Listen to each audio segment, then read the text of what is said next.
So now this is crucial, my lord, apropos my lord's question. Yes. The first exercise, as your lordships have rightly said, was under 3. Because the Constituent Assembly was in existence, it recommended. Rest, whenever there were modifications made in 367, were made under 1D. All rest, all under 1D, including this one. With the concurrence of the government. Concurrence of the government. The reason for that was very simple, because you are amending the constitution and you are not dealing with subclause 3 of 3, yes. you're not dealing with subclause 3 I'm not dealing. I dealt with at the end on, my lord, 6th of August. because subclause 3 only deals with 370 itself. Itself, not other, your lordships are right, not other part of the Constitution. Because D refers to other provisions, because before D you have C. Yes.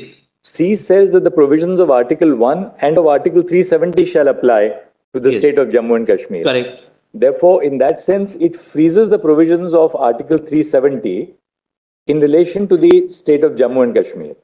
Now, what it does is, therefore, it says other provisions of the Constitution shall apply subject to such exceptions and modifications. Therefore, other provisions will mean provisions other than Article 1 and Article 370. And 370 itself. And 370 itself. Correct. Therefore, if you have to make an alteration of 370 or abrogate its status or reduce it or dilute it or alter it, you have to follow the 3 equals to 3, Correct, my lord. right? But, my lord, kindly, I'm sorry, my lord, I'm almost reaching, my lord, at your lordship's level. But then No. can you do that? Can you do that Exactly, that's what I'm answering. using the power under 367 then? That's the point. Exactly, that's what I'm answering.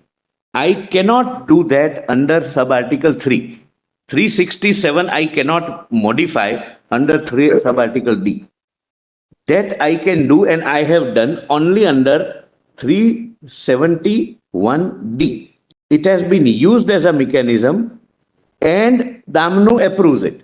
Right. We've seen Damnu. Any- We are now just looking at it. We are looking at it as a matter of first impression. Correct, madam. The first impression.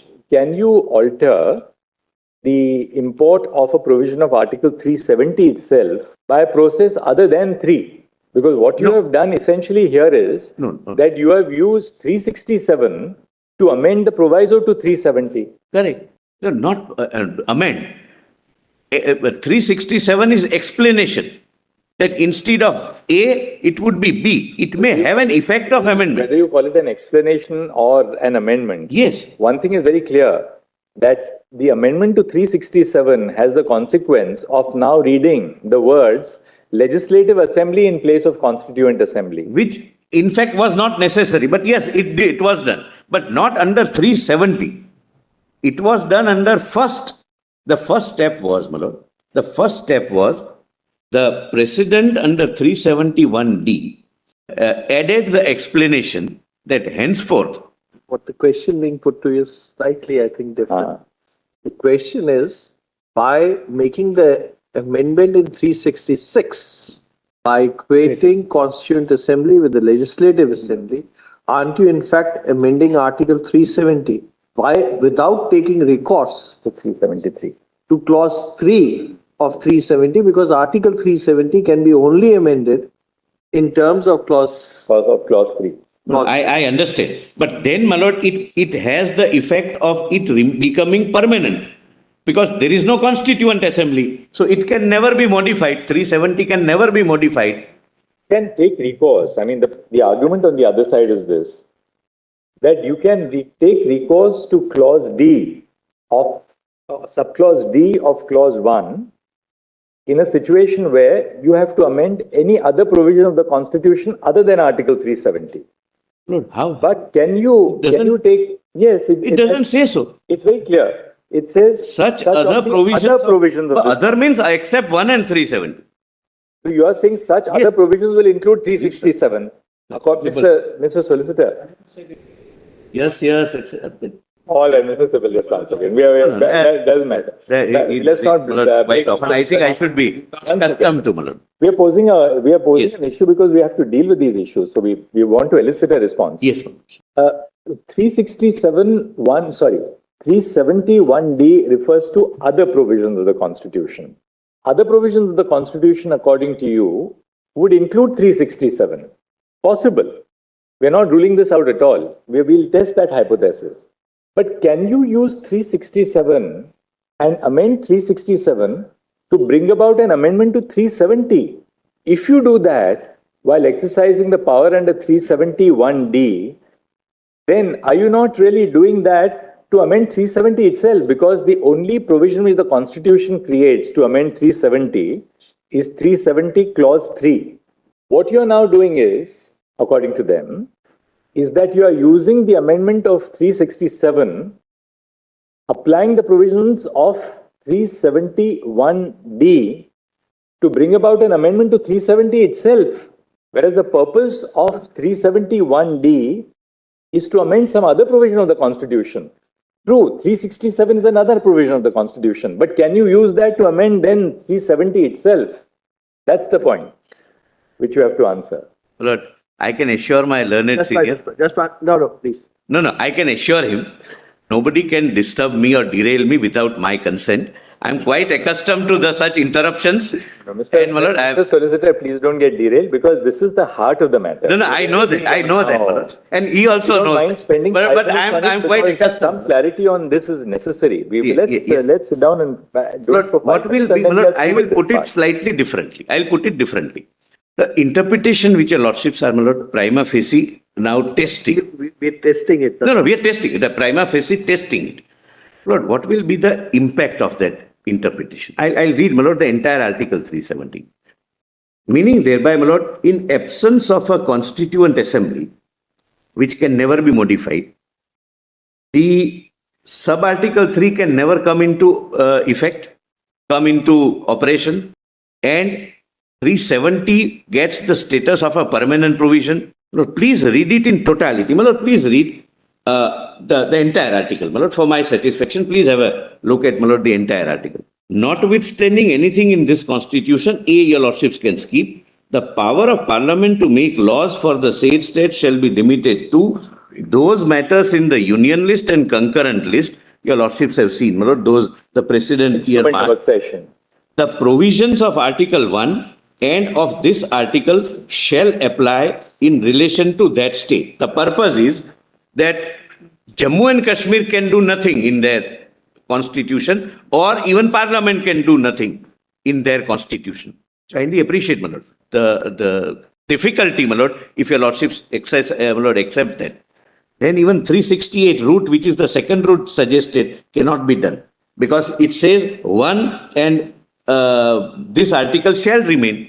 If that is the meaning given, that is completely unalterable, then 370 remains as a permanent, though there are a host of considerations for me to show that it has always been a temporary feature. Further, such of the other provisions of this constitution shall apply in relation to that state, subject to such exceptions and modifications as the President may by order specify.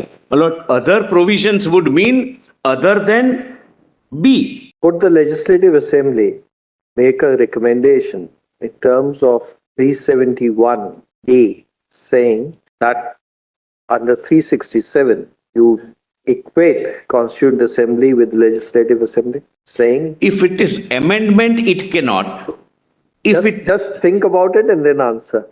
Could the Legislative Assembly make a recommendation to the Parliament, please amend Article 367 and let me give it a thought and, my lord, respond to that. My lord, that I understand the heart of the matter. Your lordship's, lord, discussion, my lord, is driving that any 367 use which has the impact of altering 370 itself, my lord, then, my lord, we would be setting at not all 367 usages. But kindly remember, through the 367 mechanism, 370 has been modified. That's the point in favor of what you are saying, with the caveat that the use of the 367 mechanism to modify 370 was always with the consent. Here also it is concurrence. The only difference. It was concurrence. Yes, that's the very one. That is constitutionally the significant difference. But this is also with concurrence. Look, this is also with concurrence. The only difference is The concurrence of the governor, because governor steps into the shoes of the government. So there's a difference between concurrence and recommendation. Correct. But Concurrence can be subsequent, recommendation has to be. no, recommendation is of the body, Constituent Assembly as it stood, and subsequently, if we are right, Legislative Assembly. Concurrence of the government, please see, my lord. And government, the only dispute was that government cannot mean governor. Please see, my lord, concurrence provision, second The provision. concurrence of the government means that Council of Ministers. Council of Ministers, if it is there, otherwise powers are exercised by the governor. And that's why, my lord, I pointed out that there are several exercise of 371D when there was a precedence rule with concurrence of the governor. Yeah, my lord, your lordship's query is, my lord, absolutely, my lord, dot on the point. But, my lord, I'll respond, my lord. Let me give it a thought. But the real question would be, You have already responded. well, the real question is, my lord, that here concurrence is that of the governor. Government, whichever is the government, if it is ministry, then cabinet, aid and advice, otherwise the governor. And during governor's rule, 371D is used to change 367 also. To not change is a incorrect word I am. To put an explanation, to give meaning to 370. So simply put, according to you, at a time when there was no legislative assembly, the explanation was amended so as to incorporate Democratize. so as to provide that the Constituent Assembly shall itself be treated as the legislative assembly. Because it was so treated Because the early. constitution had not been framed and there was no legislative assembly in the state of Jammu and Kashmir. So according to you, the flip side now is that when there is no constituent assembly, we treat the legislative assembly as a constituent assembly.